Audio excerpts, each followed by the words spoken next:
So it's well known that Five Nights at Freddy's has some of the most confusing lore known to mankind, and is still unsolved to this day. However, that is changing with this video. Well, kinda. I'm gonna attempt to finally solve, probably won't, the chronological order of all the mainline FNaF games, and a couple of the spin-offs will be included as well. This video will probably help me out a lot when I eventually do a big ass FNaF lore project sometime in the future. Who knows when that's coming out. I also think this would be a good video for people who are getting into the FNaF phase due to the second movie coming out very soon, and are wanting to know the order of the games. Just before we start, remember to like the video and subscribe to the channel, as it would help out a lot, and you can always change your mind in the future from like taking L's or something.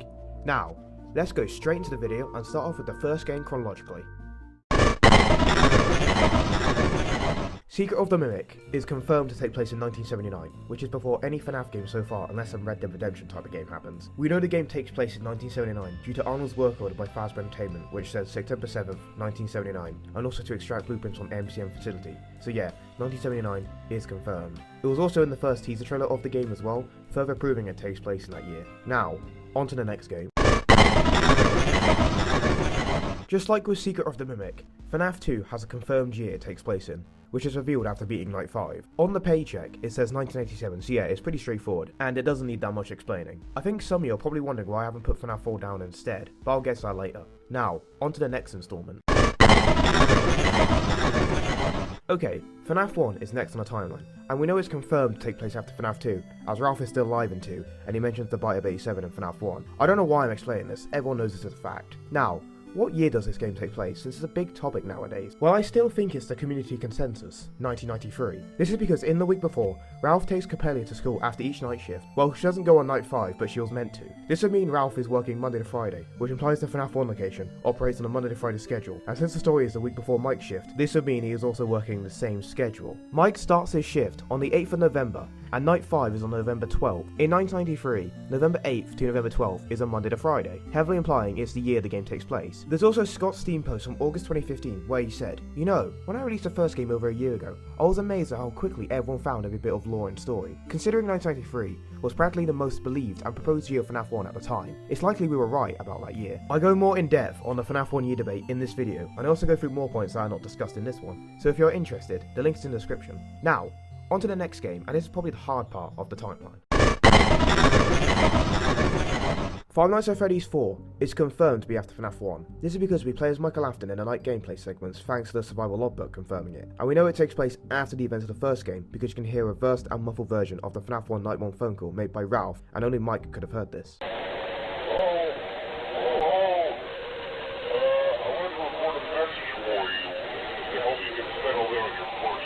The Nightmare animatronics also parallel the FNaF 1 counterparts in behaviour and movement, such as Nightmare Chica, who attacks from the right and can appear in the kitchen, which is literally the same as a FNaF 1 version. So yeah, it's because of this, FNaF 4 happens after FNaF 1, but still in close proximity, so maybe like December 1993 or 1994 due to the FNaF 1 parallels. However, the logbook does state that Mike had the dreams recently, as he draws Nightmare Fredbear under a question regarding recent dreams, and on other pages, he draws stuff on Sis location, implying it was some time ago. So it's a matter of what you think is more likely, and currently, I'm leaning towards 4 before Sis location, but who knows? Speaking of Sis location, Sister Location is next on the timeline, and we know it takes place at least after Follow Me due to Molten MCI, which is probably canon due to Candy Cadet stories in Pizzeria Simulator, the Endo-1s in that furnace and Help Wanted 1, and Molten MCI literally being canon in the 4th closet. If you saw my Follow Me video, insert video plug, then you know I have William Springlocking, set in the 2010s, so Sister Location will be in the same decade. I don't think it's after FNaF 3, as that game treats Freddy's like an ancient franchise with no establishments around at all, and technically Circus Baby's Entertainment and Rentals is a part of that franchise, since it's under the Fazbear umbrella, so it would just be weird if it was around the time of FNaF 3. Now, on to the next game. Five Nights at Freddy's Into the Pit is the next game in the chronological order, and yes, I do think it's probably in the game's continuity, as it had similar wordings to Secret of the Mimic advertisements, like the whole universe crap, and also it was treated as a fully fledged game, and maybe it's doing the same thing that Secret of the Mimic did with Tales but with frights, basically rebooting it to fit better in the game's timeline. But I could be wrong, because Tales games was very compelling, and then that shit got debunked, so who knows if it's canon, but as of right now, I lean more towards it being canon. Now for the year, which can be pinpointed via the Jess Pizza ARG, which yes, I know never came back, but that wasn't for any lore reasons. It was because so many people went on the website when it came out, and it just caused the thing to crash and overload, so yes, it never re-released, but it's still a viable source of information. Anyway, in the maintenance log in the source code of the website, it says the latest log was October 2020, and since Into the Pit takes place in the summer, this would place the game in a year later than 2020.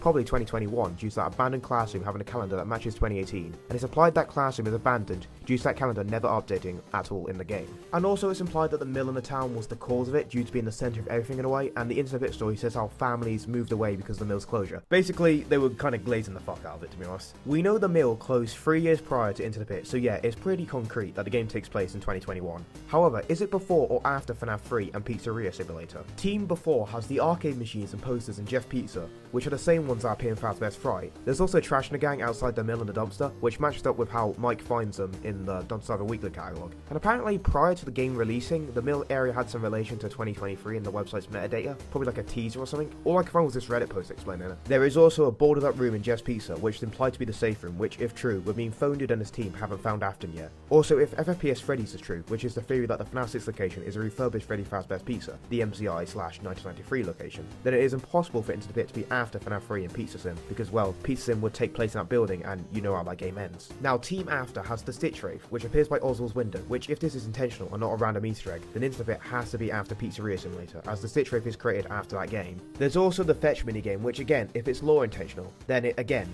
Into the Pit would be after Pizzeria Simulator. However, it could just be a tease to the next Megacat Studios project, which is going to be a Fetch game according to Scott in the second Dorker interview. So, which one is it? Well, both are solid, but Team Before seems to have the better evidence, especially the Fazbear shit that is in Jeff's Pizza, which would later be in Fazbear's Fright. A Megacat employee did come out and basically say to use common sense for deciphering what's a random Easter egg and what's a lore implication, which creates a problem because both before and after people can just shut down their conflicting evidence with that statement. So I'm mainly just on Team Before because of the evidence of FNAF 3 taking place in 2023. Apparently, Return to the Pit also got rid of all the Easter eggs from the game according to Stubbs on Twitter. Not to mention Oswald doesn't know about Freddy's, which would be kind of strange if it was after Pizzeria Simulator. I haven't read Return to the Pit yet, I'm waiting for the box set, which includes VIP because I want that physically. Now, on to FNAF 3. FNAF 3 takes place 30 years after Freddy Fazbear's Pizza closed its doors, which is confirmed by the Steam description. This would place the game in either 2015, 30 years after the MCI, 2017, 30 years after FNAF 2, or 2023, 30 years after FNAF 1, as Freddy's closed its doors on those 3 instances. However, out of all the options, I am certain that FNAF 3 takes place in 2023. Firstly, in FNAF 3 itself, we see the aftermath of the FNAF 1 location after it closed its doors. I'm talking about the Follow Me minigame, which is also called back on in the Steam description, implying the 30 years later line in the Steam description is referring to the FNAF 1 building. The MCI also happened at the FNAF 1 building, since it's the 1985 location reopened years later, so events did take place there like what the Steam description says. Also, since the Steam description doesn't seem to connect itself to FNAF 2 at all, I very much doubt 2017 is the answer. There's also HRY223 in Pizzeria Simulator, which if you saw my FNAF 3 video, the audio file is a pattern, as HRY is the first and 2 last letters of Henry, and 223 is the first and 2 last digits of 2023. And also Henry talks about Follow Me in the tape, connecting itself to FNAF 3, and therefore 2023 for FNAF 3. Many will point to the value code to prove 2015, but it's probably not correct, and I'll just play my segment for my 2023 video showing why. 2015 believers normally use the survival logbook as confirmation for FNAF 3 2015. Basically, Michael Afton says regarding the pizza party price on page 71, which is $16, to find the real value of it on page 61.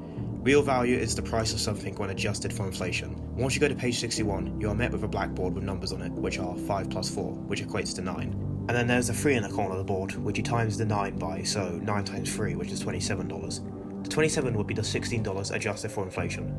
If you have $16 in 1992, you would have $27 in 2015, which would confirm Mike uses the logbook in 2015 in Fazbear's Fright, right? Wrong. Firstly, Mike doesn't use the logbook during FNAF 3.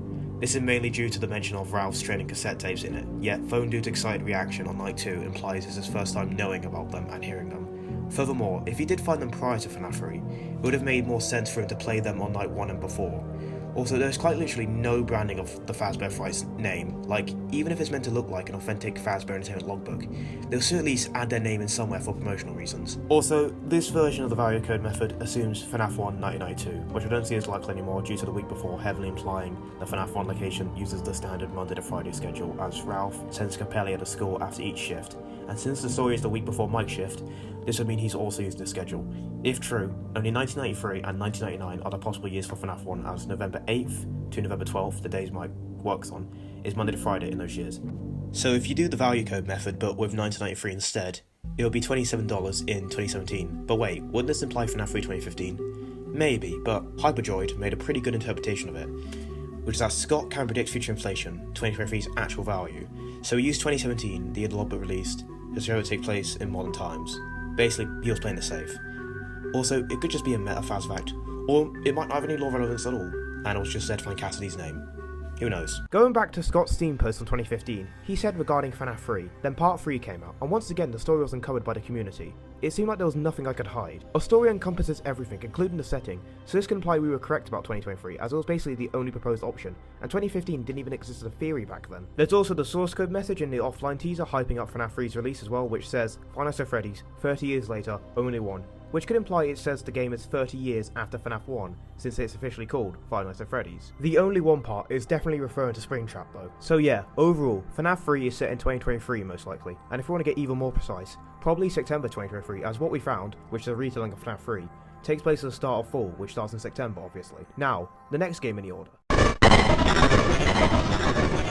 Pizzeria Simulator is set after FNaF 3 due to a scrap trap, and also how this is the game that ends everything in the click team era. Again, everyone knows this is confirmed. The game probably takes place in 2023 as well, because of HRY223, and it's just how Scott clarifies years, as he had the 1983 on the TV and the FNaF 4 minigames, which legit could have meant anything. But no, it showed us that the minigames and the bite took place in 1983, so the same logic applies to HRY223. I know there's that lawsuit paper that says a kid has been hospitalized for 10 months, which could place Pizzeria Simulator in 2024 at the minimum. However, Mike getting a lawsuit from a previous manager 10 months prior defeats the entire purpose of those lawsuits, as Mike is getting them due to the consequences of his actions, as they are caused by the shit you buy with the high risk factor. So it's probably just a typo by Scott, and considering he's done similar shit like this before, like misspelling pizzeria in that FNaF 1 newspaper, it's probably likely. Tutorial Unit does mention that something has been trying to get in the building for months, which replaced Pizzeria Simulator in either November or December 2023.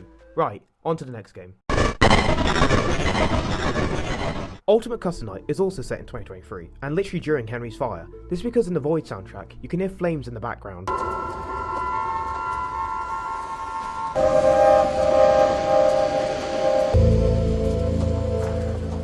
Hyperdroid was the one who discovered this, so full credit to him. Ultimate Custom Night is also a nightmare that William is having, and not in hell like the majority believe. This is backed up by the man in room 1280, which has William being tormented by Andrew in a nightmare type of thing, matching up with UCN. And remember, frights can be used to help solve the blanks of the game's continuity, regardless if it's canon or not. Also, Nightmare Own says these two lines, which could imply it's a dream. This is a nightmare that you won't wake from. The nightmare is just beginning.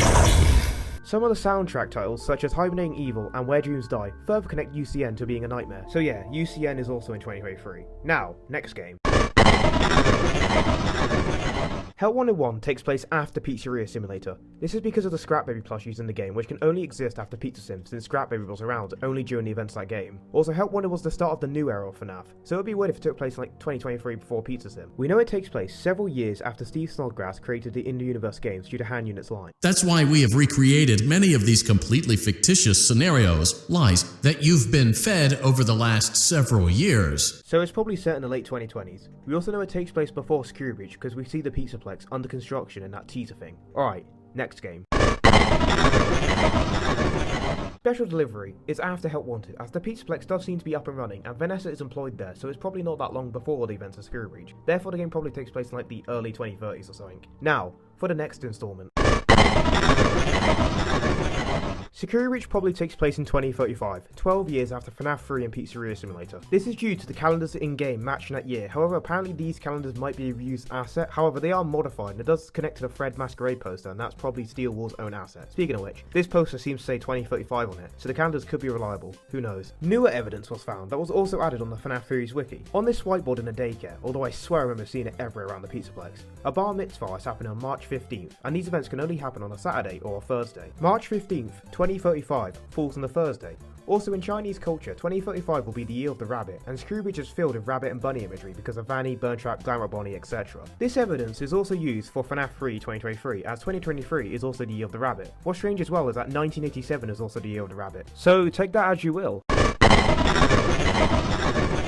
Help Wanted 2 is the next game, and we know it takes place after the event of Security Breach, as we see the Glam Rock shattered, which only happens due to Gregory's actions in Security Breach. The game also takes place before Ruin, as we give Roxy that mask, which we later see with in Ruin, and the Help Trap ending also shows us this before Ruin. The year Help Wanted 2 takes place is unknown as of now, but it's probably in 2035 as well. Ruin is the next one in the order, and there isn't really that much to be said, as I already explained how it's after Help Wanted 2. It's also probably in 2035. Now for the final installment. The Desolate Hope is one of Scott's older games which released in 2012 before he made FNaF, and it might be canon as Coffee, who is one of the main protagonists of the game, appears in Net 1 and 1 and Secret of the Mimic as little Easter eggs. The game takes place in the very far future, one where we lost transmission from Earth 30 years prior. Infamous, which is the main location of the game, is based on Earth's moon, confirmed by that locator thing in Alphys' room, which shows that Infamous is stationed on Langrius crater, which is a real-life crater on the moon. Infamous also means bottom of the moon in Latin, further proving this fact, although it is strange that the Steam description implies we are far away from Earth. Nonetheless, this would mean that the planet we see when we travel out on the moon is Earth, but it looks like some molten planet now, so the Desolate Hope could potentially be thousands of years after the events of Ruin. Scott also expressed interest in creating the Desolate Abandon, which would have been a sequel to the Desolate Hope. Also, this thing looks like Freddy Fazbear, which I know is unintentional because Scott did not have FNaF on his mind back then. Yeah, this part of the video is more of a joke really, but who honestly knows this game is canon? And that's it, to be honest. The timeline should look something like this, but this location could also be before FNaF 4, so it may potentially look like this. Thanks for watching, and I hope you all enjoyed the video. Remember to like and subscribe, and be nice to each other in the comments. Stay safe, and I'll see you on the flip side. Goodbye.